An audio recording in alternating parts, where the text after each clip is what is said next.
Hey, welcome back to an Independence Day episode of AGI Schools Out Saturday. I have a really cool guest today. She spent 19 years as a federal prosecutor with the DOJ, well, now DOW. We can get into all the Trumpian era oddities, but she's currently a senior attorney at Cook Biomedical, and is that correct, Tiffany Cook I'm Biomedical? Cook Medical or Cook Group. Yeah, that's correct. Tell us a little bit about yourself, and then let's talk about the power of AI and the downsides of technology when it comes to our teenagers. That sounds great, and thank you for having me so much, Jason. I really appreciate it. So I'm Tiff Preston, and I always start off. I'm a mom and stepmom of three kids. I've got a tween and two teenagers, so I'm in the trenches with a lot of other parents on these things. I've been an attorney for a long time, longer than I want to say, but the majority of my career was spent at the United States Department of Justice. I actually worked out of two offices, first at the Northern District of Illinois, which is based in Chicago, and then in around 2014, I transferred to the Southern District of Indiana in Indianapolis. I held a lot of roles in both of those offices, anything from gangs and narcotics, financial fraud, special prosecutions, a lot of public corruption.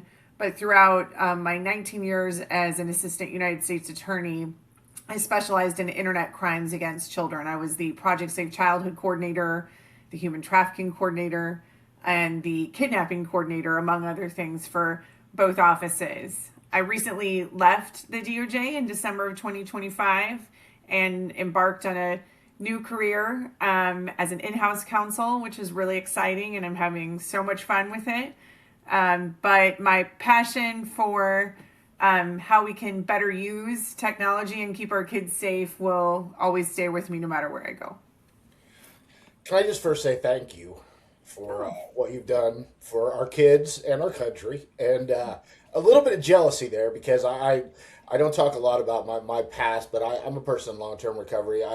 I dropped out of IU because of drug and alcohol problems and ended up going down a different path. But my original ambitions as I was coming out of high school, first were to work for the DEA, and then I realized I might want to have a family, and it wasn't fair to really. And no offense to DEA agents, but it's kind of a dangerous lifestyle when you're dealing with cartels and things like that. They like to Mm-hmm. take it out on innocent people, and then I moved to, I was always very interested in psychology. So I went to IU with hopes of getting my PhD in psychology and going to work for the BAU at the FBI. This was like Oh, pre Hannibal Lecter, when it was really understood that it was more of a research role at the BAU, not like you were, chasing, not like Criminal Minds. I understand that that's not really, but I just found that that was a fascinating line it of work. is. And the mind of criminals, whether it's nurture or nature, if you look at somebody like Bundy, who didn't really seemingly have that crazy of an upbringing and yet was quite a monster, versus somebody like Dahmer, where you could kind of trace some of the things in his childhood. But when I heard you speak at a data security thing, the first thing was I was jealous. I was like, oh, this is like a real life Clarice Starling. Like, she's had a really probably, and somebody asked you in that conversation how you compartmentalize like some of the horrors that you saw around abuse of children. So we'll give that warning to people that we probably will talk about some things that are uncomfortable today as it relates to how our kids are abused on the internet. But my hat's off Oh, thank you. for your service. Oh, thank you. Well, I appreciate that, of course, and you and I could nerd out together talking about the BAU all day. I'm fascinated by criminal psychology. The BAU I had the privilege of working with them on one of my cases, trying to dissect one of my mass sextortionists and understand not only how he learned how to commit his crimes, but why and the motivations behind them. And it was just an incredible experience working with them. They're consummate professionals, but I'll say, it was a privilege, an honor, and a privilege to serve my country for a long time.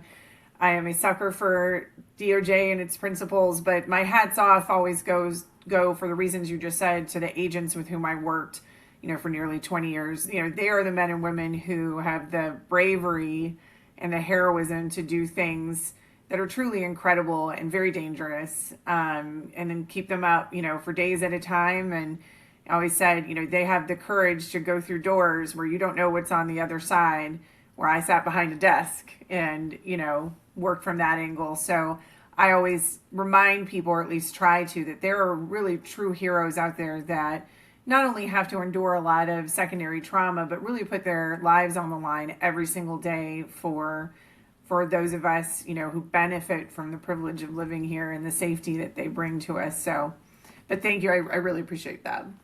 Well, and what an awesome message. This is going to go up on July 3rd. So, what a great reminder of the sacrifices that have been given for our freedoms in this country. Yes, I that's do, true. now I have to ask you one question. My theory has always been that sociopathology is more common than we realize, and that it may be a born trait, but that without abuse, a heavily abusive childhood, what you end up with is a corporate raider or a sniper or possibly a CIA agent. Like it's not that uncommon that people have kind of this lack of empathy and sociopath. I mean, some could argue Mark Zuckerberg and Dario Amodei and a lot of those guys probably have those kind of traits, but that it's really just when you combine that with abuse as a child that you end up with somebody like Dahmer or Bundy or Gacy. Do you think that's true, or do you think that we're all inherently born somewhat okay, and it's the nurture that heads us that direction? So I've prosecuted hundreds of defendants, many of whom had been diagnosed, officially diagnosed by experts with psychopathy. And, like you said, a hallmark trait of that is lack of empathy, because it really does take that, the absence of empathy to commit some of these horrific crimes. But there was an interesting article I read, I think it was in the New York Times, this is years ago, if you ever come across it, but I think it was something like the psychopaths living among us who just operate day to day, who act accordingly but may not necessarily commit a violent crime that gets them recognized. And the premise of the article was, it is so much more common than we think, because like any other mental health diagnosis, there's gradations of it, right? It's on a spectrum, and so how it affects the person and how they act out because of it is different. And I do think a component of that includes how they were raised and how they were treated. But I've had this chat with colleagues over the years and agents over the years, and I think, I will speak only for myself, but I did encounter folks I thought whom I investigated and prosecuted, who you look at and you look at their past, because we do these very detailed studies of them through pre-sentence investigation reports before they are sentenced. It includes a mental health component, it includes how they were raised, it includes a complete criminal history that they've had. And sometimes you can see that, what?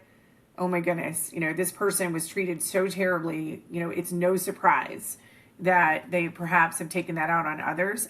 And I've encountered people who, we use the phrase born bad, who there's just simply no explanation other than there is just that chip that's missing, something, that they've had. Sorry, you can see my dog in the back. I should have No, put my background.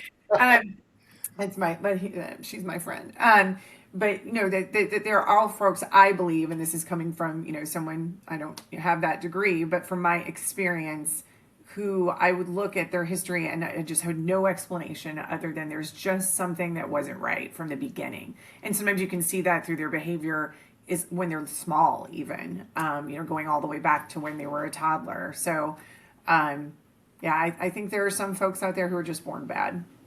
Yeah, I think that would have been my entire focus of study, because it's so interesting. Inversely, you have Holocaust survivors who come out and are altruistic and still loving and despite everything they went through, Yes. never turned to the dark side and became, whatever you want to call it, cruel or evil or vengeful. Right. So it is possible to be born almost inherently good, and it is Yep. possibly to be born a monster, which makes neurological science extremely interesting.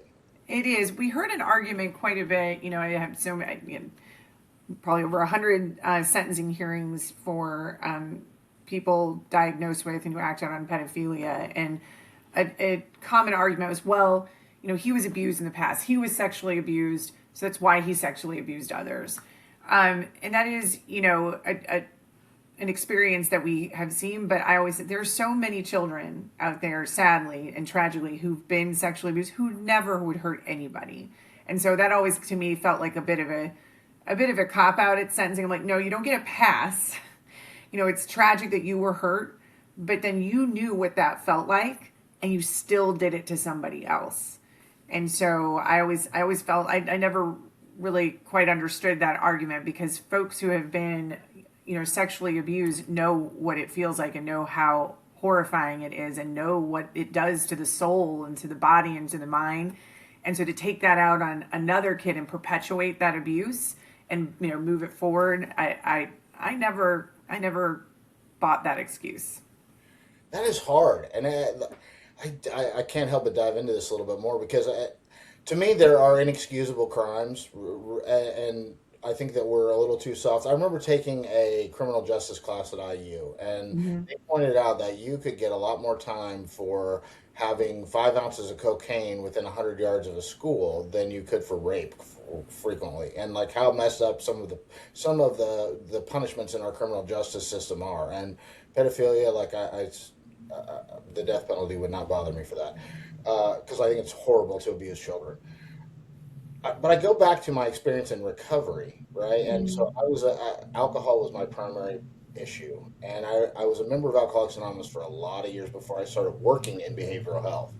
And most people, I will say, in the rooms of alcoholism treatment did not have that bad of a past. Some of them had some fairly abusive fathers who were drunks, and some of them got knocked around a little bit. And I went into behavioral health thinking that's not an excuse for your own behavior, right? Like just because I saw my parents behave that way and I self-medicated, eventually you made a choice. But then I got into the rooms of people who had methamphetamine and heroin problems, who came from generational trauma, whose mom was shooting up with them when they were 14, who were sexually abused like this. And I was like, wow. So, I mean, how you grew up, can like, why wouldn't you? Of course, and I think there's, the word choice is important, right? The difference between excuse but explanation. Yes. And certainly, oh my gosh, I saw some of the defendants I prosecuted, and it was my duty as an AUSA to present both aggravating and mitigating factors at sentencing when we were thinking about what we were going to ask for, but also when we were advocating in court. And there were some defendants who I looked at their past and honestly just felt, first of all, very lucky myself never to have to endure even a fourth of what they had to endure. But the example that you gave just now, I mean, it's no wonder, someone mistreated you for so long that you have so little self-worth.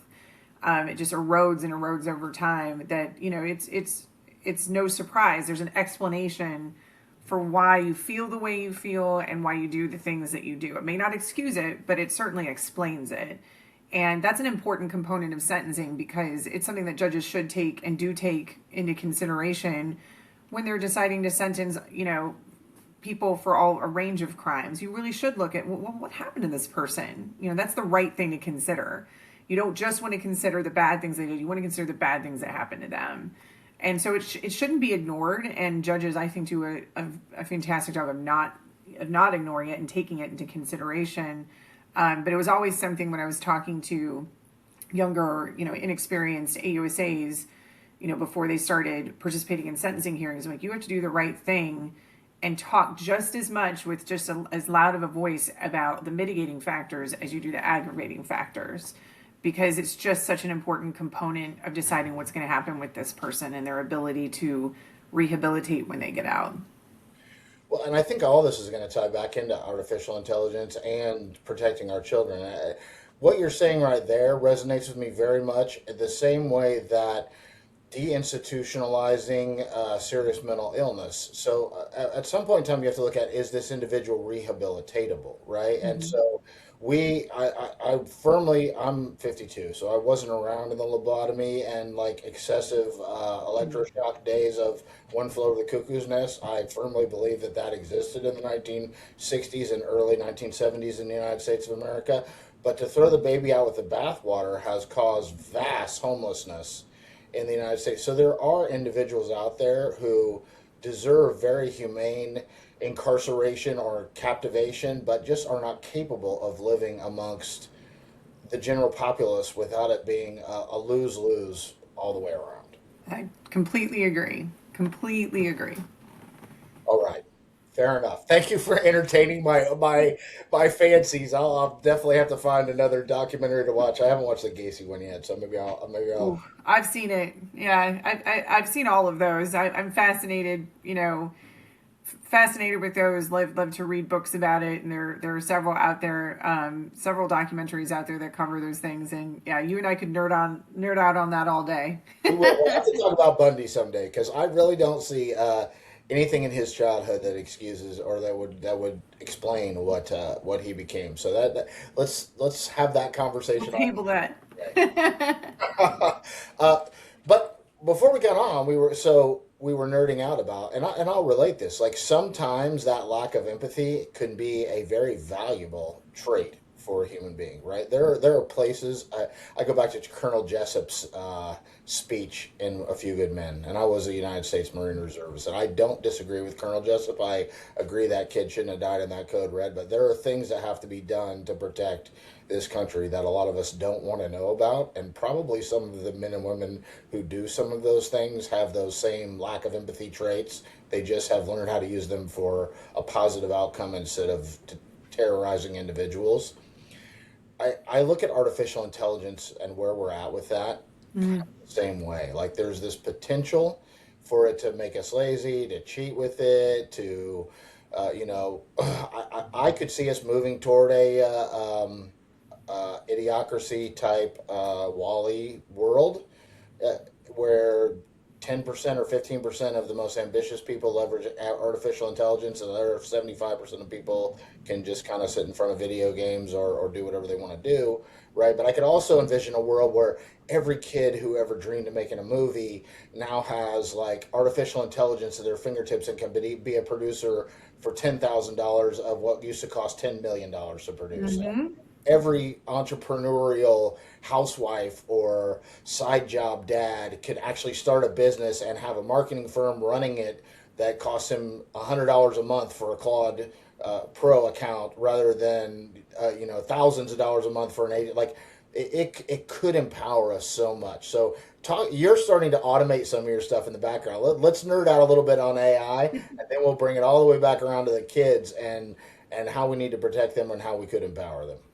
So I am one of those people, and I know there's a lot of debate out there, but AI is here and it is here to stay. And sort of to quote Scrubs, it's a hip hop world. You either got to keep up or get out of the way. I want to keep up, and I do think I think we need to explore how to use it safely. But I I always try to see the good in things, and some of the things that you just mentioned are possible and will be possible, and it'll open up a whole new world for people. And so I'm sort of all in on AI. I am. I do think we need people who make decisions about the parameters of its use need to understand it. And so I worry a bit about some of the octogenarians who are making decisions about things they don't understand, or worse yet, sitting back and not making any decisions about it. But I use it. I think it is a powerful tool to deploy when you're using it the right way for the right reasons. And I think it has certainly freed up so much of my day to focus on other things. My biggest worry, I do have worries about it, but one of them is something that you mentioned, which is I want to make sure that people don't lose the ability to work through a problem on their own and to engage in that exercise, kind of like I did when I was in law school, where you have to read about, 24 cases and decide and be analytical and apply what you've read to a specific fact pattern. And if AI takes that away, I don't want people to dumb things down. They need to learn that tool. The brain is a muscle and you have to exercise it. And so I have worries about it's almost too easy to just let AI do that work. And I think that, we can't put our brains on a shelf, right? But there are amazing, it's like the data crunching that you can do in seconds that would have taken days or hours. the automation of things simply as, filing away my emails in a safe place, in an organized place that used to be a big chunk of my day because I have to keep a lot of record keeping with what I do. The calendaring and scheduling, the budgeting. I mean, it's just the list is endless, and I know there's even more that you can do with it, but I am certainly all in on leveraging that technology so that I can reserve my time for its highest and best use, if that makes sense. Yeah, I bet you're good at it because one of the skill sets so there is actually a very different skill set in leveraging large language models than there is in just being a software engineer. And one of the strongest skill sets that's starting to arise is the ability to understand theory of mind, to be able to understand how the machine is thinking, and then kind of tailor your prompts to how the machine is thinking so that you will get an optimized outcome out of the machine. I've said many times, like, the other like side thing, I was like, oh, maybe I'll get a minor in philosophy. Like, nobody gets a degree in philosophy, because unless you get your PhD, maybe you could be a teacher at a college back in the 90s, right? Now Right. there are seven-figure jobs at these AI companies, and there are going to be more of them for people with philosophy degrees who understand ethics, who understand that ethics is defined by a culture, right? We can't just say, oh, we want ethical AI. Ethical depending on whose definition of ethical, right? And theory of mind being another one, like understanding the difference in how Claude thinks, quote unquote, and how ChatGPT thinks. And Hmm. so I bet you're pretty good with AI. I'm working on it. I sort of, lawyers use this phrase when talking about the use of expert witnesses. It's garbage in, garbage out. You're only as good as the prompts that you put in, and you have to learn and be skillful and go through a lot of practice runs before you can, deploy AI in a way that's effective, correct, and that takes time and that takes training, and otherwise, you're getting garbage out, right?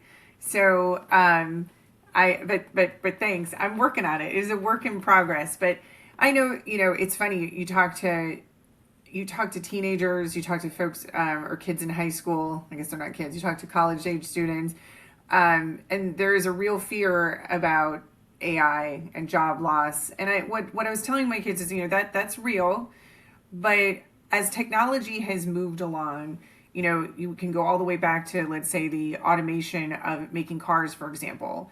Yeah, jobs were lost. When Ford deployed that model, when the internet came around, jobs were lost, but jobs were also created too. And so I'm an optimistic person, and so I'm sort of hopeful to see that as well. That while AI may replace certain functions or certain functionality, it may also create those spaces too. Kind of what you were saying is opening up a whole new world for people that wouldn't have had the money to be an entrepreneur that you would have to put into it. I mean, I'm excited about that. That's something to be excited about. So Yeah, and we have the use cases right now to show that technology can do that. There's two blockbuster movies out made by YouTubers right now that are in theaters that are crushing it at yeah, minuscule budgets. Like, nobody would have believed that was possible 10 years ago, right? But I think YouTube it's has super made that, cool. isn't it? I think Yeah, it's awesome. I mean, it's as cool as the indie film thing was there for a little bit with like Juno yeah. before the big studios just bought all the indie film It companies. levels the playing field a little bit for people, I'm excited. I'm excited to see that. One I think hard stop that I have on it is I'll never look at a. This is me personally. Everybody's different, but art is where I kind of put a full stop on it. I will never hear a song the same way or look at a piece of art if I know it was AI generated versus a human. Someone had their soul into it, and so that's my only sort of like, nah. Those types of things, that pure creativity that comes from a human being, are things that um, I would sort of be a bit deflated. It's sort of like when you go on TikTok and you see this great video and you realize it was AI generated. You're like, darn it, I really wanted that baby to be talking to that dog, as cute as that baby was talking to that dog, and none of it's real. And so you experience it differently. But that's just me. Well, as you were talking through that, that brought up one of the dangers to me. So I've always been an audio and visual learner. I have almost what's it called when you can remember things like ridiculously and just regurgitate them. Photographic mind. Yeah. Photographic memory for Yeah. film. Like I will quote stuff from a movie I saw 20 years ago that people were like, "How did you?" So I learned a lot as a kid from films, but having parents and the culture around me to tell me like what where things are inflated a little bit in film and where things can really be learned. But when you were talking about art, I was thinking through all the scenes I've seen of art galleries and art shows in New York City and thinking, well, art, there's going to be a space for everybody in art because somebody can thumbtack a banana to a wall and there are millionaires who will spend ridiculous amounts of money. Other people have like S&M shows that are just disgusting dark stuff to me that other people would pay money. So there's still going to be plenty of room for artists who don't use AI, plenty of room for hybrid artists, and there will be those people who just lean into and love the AI. What I concern is now is what I watch.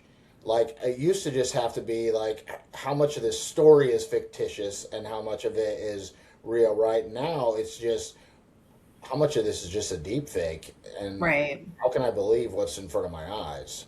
It's getting harder. When I started as an AUSA, there were some, we call them morphed images, because we had to prove as a component, of our proof beyond a reasonable doubt that an image or a video was real and depicted a real child. That is getting harder and harder. When I first started, even morphed, we call them morphed images, it was so obvious. You could sort of see there was something blurred, there was something wrong with it. Forensically, we could suss that out. And we always were able to fall back on, hey, this defendant had videos in his collection, and judge, videos can't be morphed. The technology is not there, and so that's proof that these are real children engaged in sexually explicit conduct at the behest of an adult. Now that is not the case.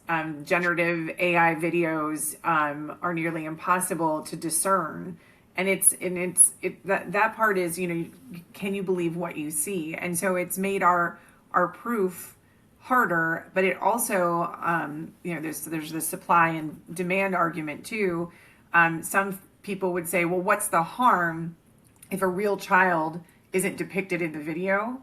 But the harm is I'm a true believer in one video begets another and desensitizes another person. And so even if it's not truly depicting a real child engaged in sexually explicit conduct, it's still harmful because that, it creates more of a demand for more and more of that. And so children will get harmed as a result. So, generative AI images and videos now are a real problem for law enforcement and a real problem for kids too. So, because as you can imagine, we talked a bit about this when I spoke, when you last heard me speak. Imagine if you're a kid and someone threatens to send a video of you out engaging in sexually explicit conduct, and you can't tell if that video is real or not, and that's a real threat to a kid. They may have never have done any of those things, but the threat of disseminating it to others and having them to explain, well, that wasn't me, that was AI. It scares the death out of kids, and it makes them do things they would otherwise not do, and that's happening every single day. It's really, really unfortunate.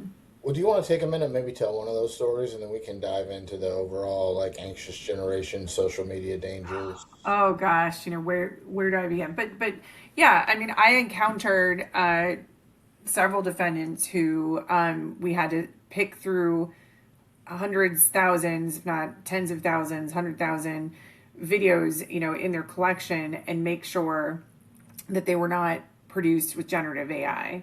Now, there's case law out there, and there's support for, as long as you can depict that one body part was a real child, then we can prosecute those cases. But we always, of course, we have belt and suspenders. We want to be on the safe side with those things. But no, I had a defendant who was a lifelong family friend of of another family. This is a guy, wolf in sheep's clothing, good job, nuclear family, had kids. They were really close. They had family friends, and they traveled all over the place together. They took all of their summer trips together, and he was downloading voracious amounts of child pornography. And when we looked at his collection, the agents flagged, this appears to be images that he took. You know, these look different. And we saw images of his, you know, best buddy's daughter engaged in, you know, sexually explicit conduct and naked images of her on a beach. And we had to get forensically take a really close look at those. Now, what we determined is those weren't real, that he had created those using AI. But it didn't make it any less devastating for that family and that girl who had no idea that as she's with a swimsuit on, as they're traveling together to Michigan, as you know, as if you know the families are traveling together, this guy in his eye is seeing and visualizing her naked, and then created an image, you know, that he used for his own sexual gratification, and then commingled it with other child pornography. It was no less devastating, you know, to her and to that family.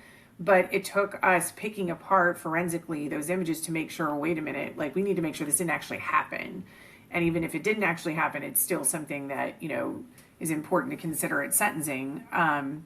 But I've got dozens of stories like that. There are, you know, all it takes is to Google some of these more foreign-based scams that are committed against children. We talked a bit about that when you came to see me speak.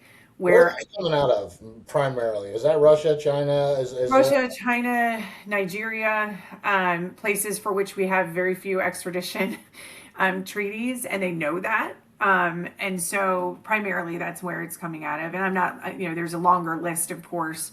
Sure, sorry to But interrupt. yeah, no, that's no problem. But no, you know, kids who they're on Instagram, they have never shared nor created a sexually explicit image or video of themselves. And next thing you know, they look down on their phone and someone sends them a note that's saying, here, I have this video of you. And unless you send me $100 or $200, or unless you create a new image or video, a sexually explicit image or video of yourself, I'm going to send this out to all of your friends and your family. And good luck trying to tell them that it's not real. And that happens all the time. And you think, okay, well, how do you create that? How do you do it? Well, it's the same way that people are able to create a video of Tom Cruise, who isn't really Tom Cruise. I teach kids and teach parents to be really careful with the videos that they share publicly online, because all it takes now is to take one video or an image of your kid and use generative AI to create a video that is not real, but looks incredibly real. And so privacy is a big issue. You have to be really careful with what you're putting out there, because there are bad actors that will just plop that off of your social media if they have access to it and use it as a weapon. They weaponize it against you or your kids. If that was to happen to my 15-year-old daughter, like what would you, if you were having a conversation with her, if somebody sent her a video that they had created of her and said, send me more of these videos, or this is going out to all your friends, I have your Snapchat list, how would you suggest she address that? So, and you know, this kind of segues into something I learned from one of my mass sextortionists. My best advice to parents is, you know, it's back away from the phone. That's a crime. First of all, someone is committing a crime or attempting to commit a crime against your child, and neither you nor your child are a match for that. So I always, and it's painful, and a lot of kids don't want to do it. They don't want to disclose. They don't want to talk about it. But I always say back away from the phone and get help from law enforcement. That accomplishes two things. First, you know, law enforcement is better equipped to give you the best advice possible on how to deal with that problem. But also, if we're not bringing law enforcement in the fold, it makes it harder for us to solve crimes, because so many of these crimes go undisclosed. So my best advice is back away from the phone and get help from a law enforcement officer. The worst advice is to communicate with that threat and to comply with that threat. Because you comply, they're just going to keep at it until you run out of money. And then, you know, if you communicate, then they know it's a live person on the end, and they're just going to keep at you and keep at you and keep at you. One of the defendants I prosecuted, who the BAU interviewed, his name was Buster Hernandez, and he was a mass sextortionist. And through that process, we learned from him that, you know, we called it the spaghetti method. He would send a lure out to children all over the United States. He would start at the beginning of his day out in Bakersfield, California, and start sextorting kids that were on the East Coast, and then just keep going and going and move through the time zones throughout the day. And he used the same lure over and over for every kid. The kids who responded, and it didn't matter if there were 10, 100, or 1,000, he would respond back until he wore them down.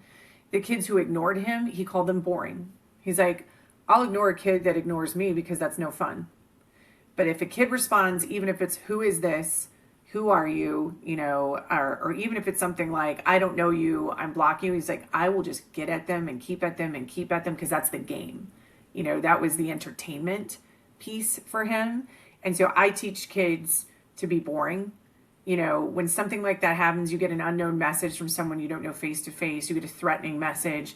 Really, truly the best thing that you can do is to be boring and not respond at all. Is it 100%? I'd be lying if I said it's 100% effective at the time. There are some evil actors out there that are just like, oh, you're going to ignore me? I'm going to put this out on social media anyway. But more often than not, they'll just go to the next kid in the hopes that the next kid plays ball with them. So the best advice I give is, everything in your gut is going to want to interact with that person and try to convince them to not do what they're threatening to do. That actually makes it worse, not better. And so back away from the phone, get help from law enforcement, at least at minimum, notify the platform that there is someone abusing their platform, so that they start blocking that account. Yes, they'll just open another one, but it's still effective. Does that kind of let them know that they're on the radar and send them underground? I mean, I can't see Meta doing a good job of that, right? So, I could say a lot about that. I think that we need to do more. I think we need to do more for our kids. I think that all social media platforms need to have a more robust response system because this is so prolific and kids are being harmed in real time. And we do, speaking of AI, can't imagine there isn't a way to leverage that for review of some of these images on a more automated platform and then escalate, review, then escalate. But, that costs money and takes time. And so I'm a bit of a cynic when it comes to that, but I think we can and should do more for our kids on social media when it comes to these things. But to answer your other question though, yes, could it cause them to go underground? Sure. But hey, for your kid, great. You just want your kid to be okay. Doing nothing, I know that, some parents are getting begged by their child, please, this is so embarrassing. I don't want to talk about this. Well, I don't want anyone to know about this. But that means that bad actor is left to continue to operate. They're out and they're using that platform and abusing that platform to hurt more kids. And so I try to convince parents that it's an important responsibility to get some help to at minimum notify the platform, but even better to notify law enforcement. And just to double click on that, and mad respect to all law enforcement, but ideally, who is that best first call? Is it your local FBI office? Yeah. Yeah, that's what. And they may not be able. Look, we can only. We talked about this last year. The Indiana Crimes Against Children's Task Force received 29,000 cyber tips for internet crimes against children. So truly, law enforcement is overrun, which is why I'm so passionate about educating kids and parents on the front end. Because once this already happens, first of all, it's traumatic. It's life-changing for kids. And so the damage is done. But also, there are only so many cases that we have the bandwidth, and I say we, formally we, but the law enforcement who's still out there doing this great work, we are truly overrun. So the FBI can't take every case, but they will certainly, if they can't take that case, make sure that your local police department is responsive to it. You may get the advice like, listen, we traced this IP address. It's a foreign actor. There's very little we can do. But they can certainly assess and help stop the bleeding. You're likely familiar with some terrible, terrible sextortion cases that ended with the suicide of a child. That's a kid that, if he or she had just disclosed and gotten help, that's not the outcome, that anybody wants. And that's because they were so desperate at the end of it that they just saw no hope. So one of the biggest problems we have that you heard me talk about is lack of disclosure. And that's something that sounds easy, an easy problem to solve, but you would not believe how many kids, no matter how many times their parents say, I'll love you, I'll help you. What I advocate parents to say is, I love you, I'll help you, even if you've made a mistake. Even if you're on an app you're not supposed to be on, even if you've already paid this person $200, even if the image that they are threatening you with is one you self-created and shared with a significant other, no problem. I love you. I'm here to help you, even if you make a mistake. But I think If you're not comfortable enough to talk to one of your parents, like talk to a trusted adult, talk to somebody right. who can do something about it. Right. Sometimes, and this is really hard for parents to hear, and a lot of parents tear up when I talk about some of the case examples I give them, where I've sat down with kids and I'm like, oh my gosh, I'm in your home. Look, every trophy that you have ever received, every picture taken throughout your life is in this home. Your parents clearly would walk through fire for you. Why? Why didn't you get help? And they all, it's really devastating because they all almost respond in the same way. Sometimes a different word choice, but they always say things like, I didn't want my dad to look at me differently. I didn't want my parents to be disappointed in me. I want them to always look at me the same way. I was embarrassed, so we have to, the words you chose are important. Trusted adult, give your kids an out. If they feel like, sometimes our kids love us too much. And that's what's weaponized by my bad guys. They use that tool, that weaponization tool. What will your parents think? What will your friends think? What will your family think? What will your teachers, your coaches think about you if I release all of this material? And give them someone who maybe is a little bit easier, their best friend's mom, their favorite aunt. If you can't come to mom or dad, that's okay. That's okay. Go to anybody, and then have them think that through before they're threatened. Who is someone you think you could go to if you didn't feel like you could talk to us? Make them think about that before something bad happens, because we all know in the moment when your kid is being threatened and they got their phone in front of them, how impulsive kids are. You want them to think, I need to get help. I'm not quite ready to tell mom and dad, but I'm sure going to tell somebody else I trust who's an adult. Yeah, those are such great points. And I think also one of the ways that I've kind of leaned into this is to listen to like really public stories. So I think it was probably 18 months ago, Snapchat had their chatbot was encouraging young girls who were telling the chatbot that they had relationships with older men, that it was okay, and their parents just didn't understand. Like, it was giving them horrible advice, right? And so I took that. I know my daughter's on Snap like every other 15. I took that opportunity to just like dive in, not as an accusatory question, but my Mm-hmm. first question was, do you use the AI on Snapchat, and like what's your experience been like with it? Have you ever asked it any weird questions, and what kind of, I'm curious, like how does it compare to ChatGPT? And that kind of opened it up as, okay, here's my nerdy AI dad just wanting to know about Snapchat's AI, rather than, hey, you're not like falling in love with something on Snapchat, or it's not giving you advice to date older men, is it? Those are important conversations to have. And the younger you start, the easier it becomes once they're teenagers. It's if you get your kids used to having that back and forth with you, even when they start to shut down, like all kids do in middle school and high school, and everything becomes a roll of the eyes, or I don't want to talk about this with you. It's almost a rote experience if they're already used to having those discussions with you. And there's nothing a teenager loves more than educating their parents about, how much more they know than their parents. So sometimes I, use it, ask very open. Hey, can you teach me, like, how does this work? And what would you do here? And if you got this response, like, what should I do?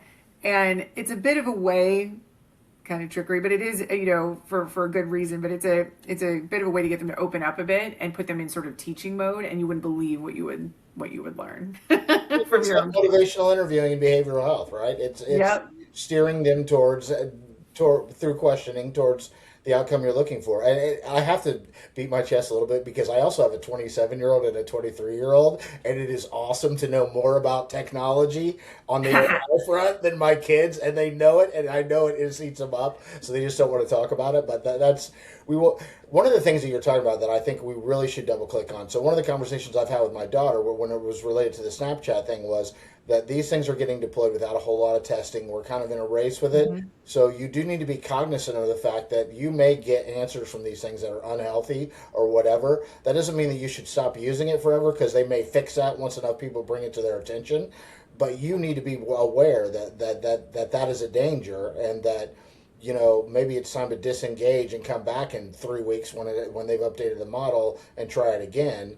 But don't follow its advice. And then the second thing is, and I get the eye rolls from my wife on this. We haven't done it, but I encourage people to have a safe word, that they have absolutely zero devices around with their phone, anything else, that they go out in the field or get in the car with nothing turned on and say, okay, this is our safe word. So that if anybody tries to deep fake them, they have a family known safe word that no Yep. technology has heard. Is that good advice?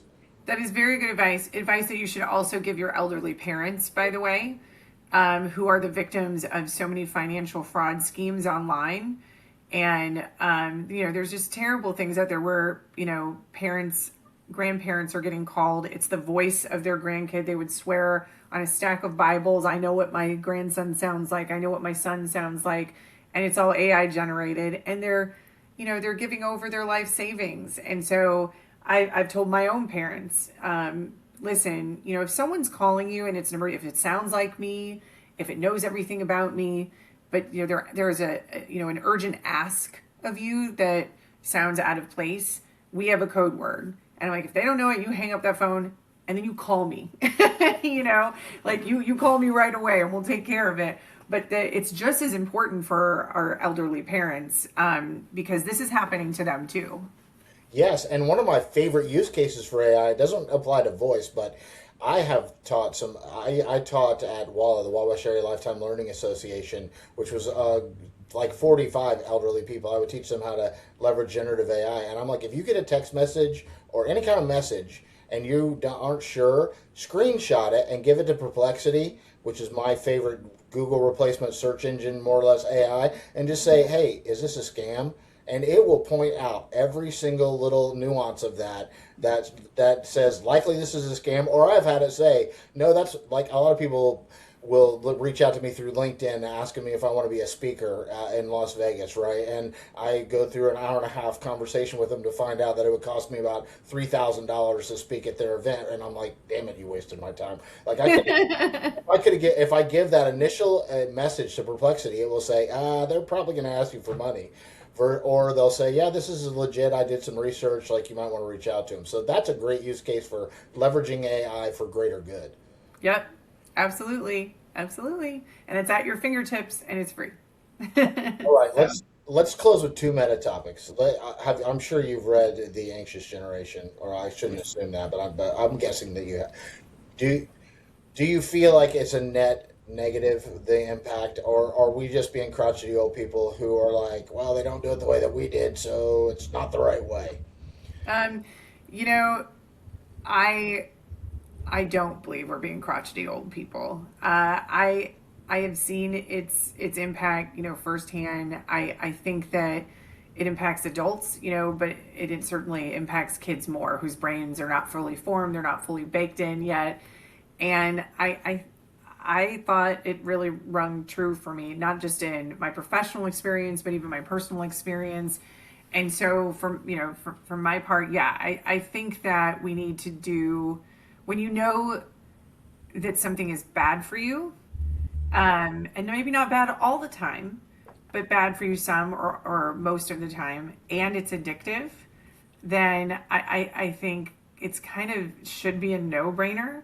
And I think that social media is a product just like everything else. But this particular product was designed in a way to capitalize on those quick dopamine hits that you get. I was reading about some of the evidence that's been, introduced at these bellwether trials that have been going on around the country that modeled that tool, that platform off of gambling. The addictive machine stop gambling, how quickly you need to be able to place a bet every 3 seconds to keep them sitting in the chair. And, social media is no different with the automatic, with the scrolling. The algorithm and the scroll feature, I think, has really, you can see just kids in almost in a trance, frankly, adults too. Yeah. They're in this trance. And if everything that they were seeing was positive and good, then maybe we'd be, maybe having a different discussion. But you and I both know from our own experiences, and you have kids, it's not always positive and good. And in fact, it's the negative posts that get more attention than the positive posts. And so that's my personal view of it. I'm not a big fan for social media for kids under a certain age. Everyone has to make their own decision for their own kids. But me personally, I see it as a negative. I won't disagree. I'll speak to it from few angles, which is uh, TikTok. I mean, I'm 52. I think rap was born when I was in later high school, NWA. 90s rap is where it's at, man. Right?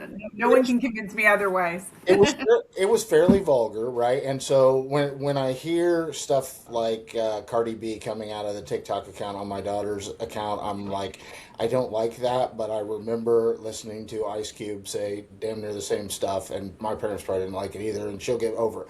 What I listen for is political steering, and so Yeah. I'm also fairly conservative, and I don't demand that my kids be that way, but I do want them to have realistic conversations, not algorithm driven thoughts when it comes to politics and things like that. So I've let my daughter know, like, I can hear that, and the minute I start hearing whether it's pro Palestine or anything coming out of your TikTok account that is political, like, we're gonna have an issue. But the flip side of that is, and my daughter would hate me sharing this, but recently she had a problem with her cell phone not working well in school, and her VPN was what was messing it up. Like, kids have these virtual private networks that allow them to get on Snapchat and all the stuff that's blocked. And I was like, listen, before we go get you a new iPhone, we're going to turn off that VPN for a week and see if that's what the problem is. And she was in tears because Yeah. it was like taking heroin. It was like taking a drug away from a drug. Like, she could not even imagine not being able to leverage social media while she was in school. So that dopamine addiction. I wonder if there is not a way through algorithmic science that we could reverse engineer that, almost like insert mindfulness type algorithms into technology at some point in time. But we're not there yet. So what I want to talk about is addressing AI differently than we address social media, because I feel like we kind of missed the boat on that. We're trying to ban it in England and Australia, right? But that's kind of, in my opinion, that's going to go over about as well as prohibition did in the United States. Once a cat's out of the bag, it's pretty hard to get it back in there, especially when it's as feral as social media is. But I think what we did was we all looked to somebody else to handle the social media thing because we kind of didn't understand it. And so now my final question to you is a really hard one, which is, how do the courts and the politicians and the teachers keep up, and the parents keep up with a technology that changes, like, every 48 hours there's something different out there? How do we keep our kids safe when it's hard to even keep up with what's going on? So, and this is never a popular answer. I get that question from parents all the time. And I say this, you can't out tech your kids, so focusing on, focusing it from the kid perspective, you can't out tech your kids, because just as soon as you say, okay, well, I don't like this app, I'm just going to ban that one, there's a new app in its place. One game, there's hundreds of thousands of games on Roblox, you're never really going to be able to keep up. So I'm always a big advocate of going back to the basics, and communication is key. Certainly there are things that we can do, that I can talk about that go beyond communication, but communication has to come first. It's that dialogue, it's that discussion. We now have a better understanding than we've ever had about why this is harmful. And if we start young with our kids and having that dialogue and setting those parameters and setting expectations early on, then we can truly help keep our kids safe. Because I come at it from, it's not just a mental health problem, it's a safety issue. Because that's what I experienced, professionally in law enforcement, for nearly 19 years. And so I always tell parents, don't try to out tech, go back to the basics, talk with your kid about the dangers, give them your expectations, and also set parameters in your own house of when they're allowed to use their phones, when they're allowed to engage with certain kinds of platforms and social media, and no bedrooms, no bathrooms, no basements. Keep that out in the open so that, you just gave a great example. You could hear what she was listening to, right? And then as a parent, you can have that discussion and weigh in. If you don't know what they're doing online, and certainly if you don't know with whom they're communicating online, that's where the dangers lie. And so I always say go back to basics first. Communication is key. Talking about the things they're going to see negatively and positively, and getting them to share those pieces with you, getting that disclosure piece going, and then simply deciding as a parent, how much of this do I want my kid to be exposed to, what types of content, and for how long, and setting those rules up. And talk about leveraging technology. It's easier than ever. There are family plans out there. You can shut off a kid's Wi-Fi after you go to bed at night so that you know that they don't have access to it. Also lets their brain rest so that they're not constantly do this, or they're not communicating with people they shouldn't while you can't listen in. And certainly, there are certain apps that you can restrict, and make sure that until they're ready, and every kid's different, and that's up to every parent, until they're ready. And then the final component is something else you mentioned. I do think parents, talk to any parent, and I'm sure you felt the same way, and they look at you with just desperation and frustration. I do think I think we are letting our kids down. I think we are letting parents down. It is too hard. Parents, particularly, parents who work, and, that's what I'm surrounded with, is working parents. You can't sit next to your kid on a couch 24/7 and monitor everything that they're doing. There's a lot of judgment out there that I have heard about, oh, this, victim was, the victim of this mass extortion case. Where were her parents? And I'm like, don't you dare. Because first of all, she had caring, loving parents who had some restrictions on her phone, who had all these things in place. They told her they loved her, that she's a victim of a crime. And the parents are also, collateral damage of that crime. I do think that we should not give up on finding a better and safer way, for kids to use social media. I think that process is sort of starting. I think there's a recognition that there are things that we can do better, and parents need help. Just talk to any parent, and they will look at you with desperate eyes and beg you. So I think we can do more in the courts. I think we can do more with our in Congress. And I think, gosh, if there's anything as a country we can agree on, it should be about keeping our kids safe. There really shouldn't be a political discussion. That's a safety discussion, and I think we need to have more of it. Well, and to that point, this does seem to be a bipartisan conversation. Like whether it's data centers or large language models, this is one place where both parties seem to come together around either they love it or they hate it. And right, is that nice? It is. It is. Yeah, it reminds me of the '80s when we actually all wanted the same thing. We just didn't agree on how to get there, rather than just wanting the opposite of whatever the other side wants. But mine is a yes and. So let's go with the Character.AI case with a child that died by suicide because he was in love with Daenerys Targaryen in the Character.AI. Are you familiar with that case? A bit. I don't have all the details, but the fact pattern.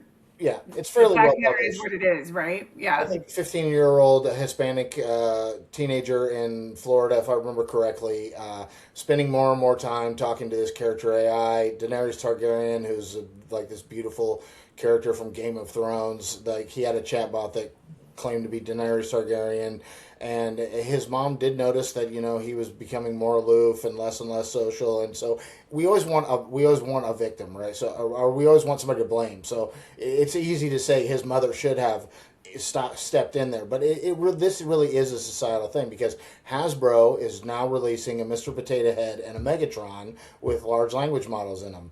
Mattel tried it before, and it was like telling kids how to find alcohol in the house and stuff. But they're gonna fix all that stuff, and eventually a 5-year-old's Barbie doll is going to talk to her, not like Teddy Ruxpin talked to you and me, but like their sister talks to them. And that's got to be so confusing as a child that I think K through 12 can't hide their heads in the sand either and say, wait till they grow up. Like, kids have to understand that even though this machine is speaking to me exactly the way everybody around me is speaking to me, it's still just nodes and algorithms and math underneath. There's nothing sentient inside here.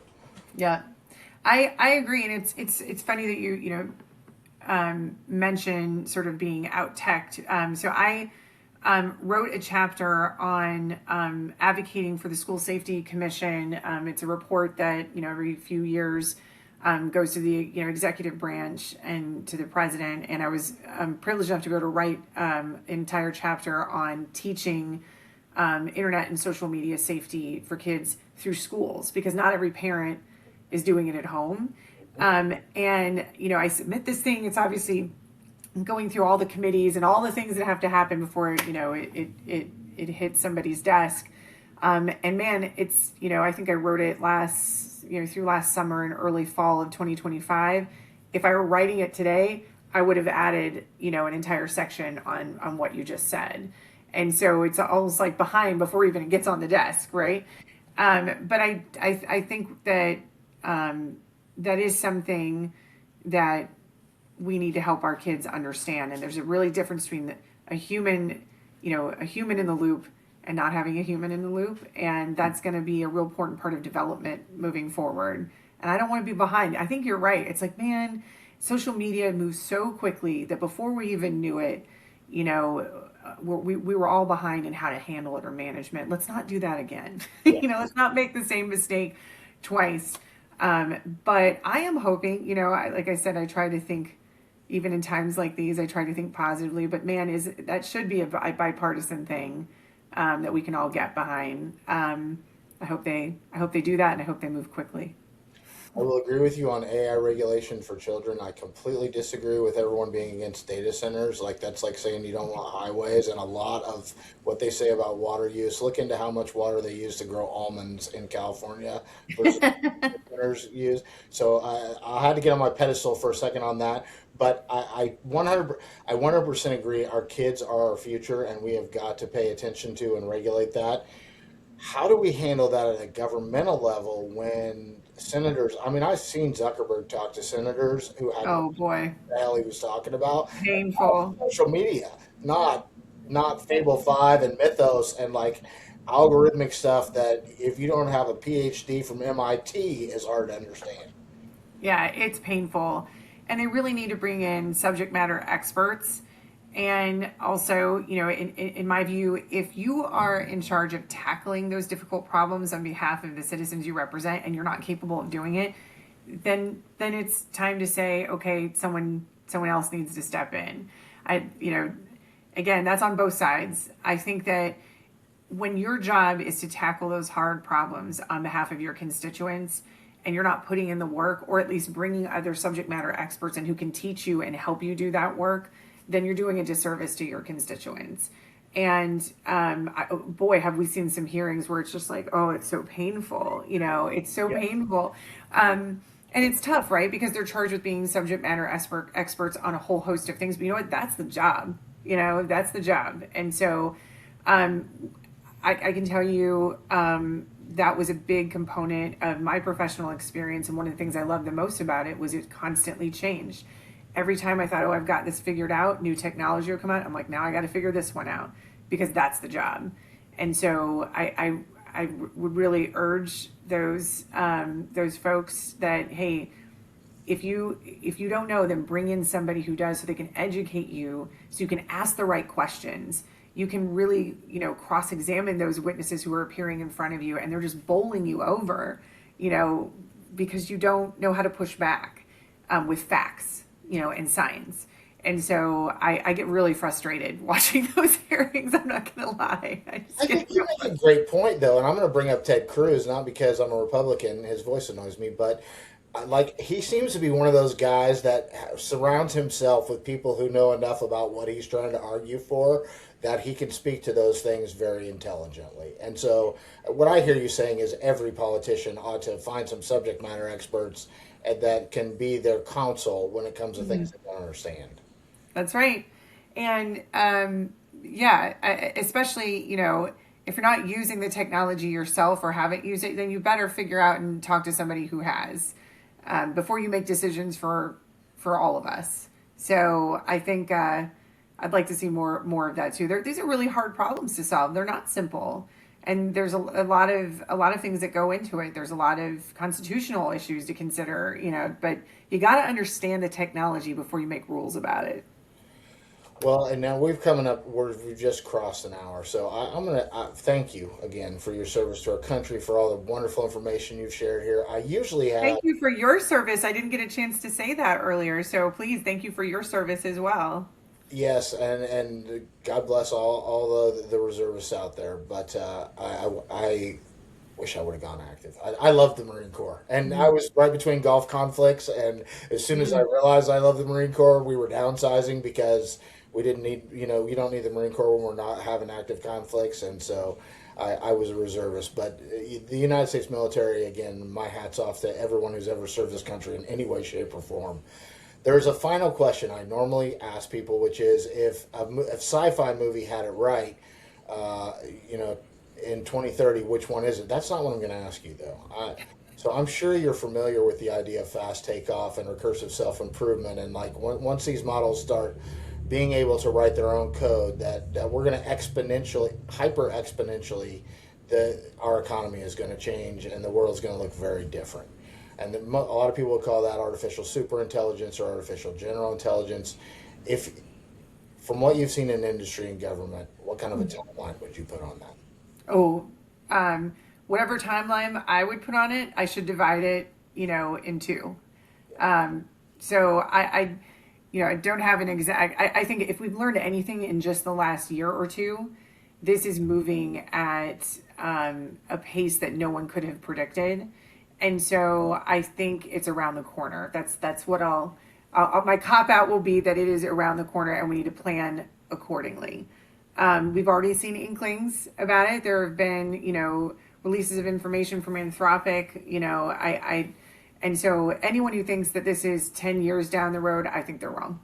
Yeah, that's that. Thank you, because I think that there are a lot of people that this really hasn't touched their lives yet, and so they're still thinking. They're thinking it's like Elon saying self driving was going to happen 10 years ago, and Tesla still can't fully self drive. Like, this is not on the Elon Musk timeline, and I love Elon, and I think he may live to be 250 and make it to Mars, but he may not. His timelines are usually like really compressed and what actually happens, but I don't think that's the case with how much artificial intelligence is going to disrupt our economy and our education system and our legal system. I think all of that by 2030, 2032 is things are going to look very different. I think they look different too. I will not comment. I'm a former federal worker, so Elon and I are not necessarily best friends. Whoa, man.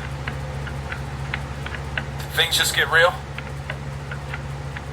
Looks like this dude's riffing on 11 Labs. Is this guy using 11 Labs? And I wonder what model he'll work with next week? Yeah, ride that wave.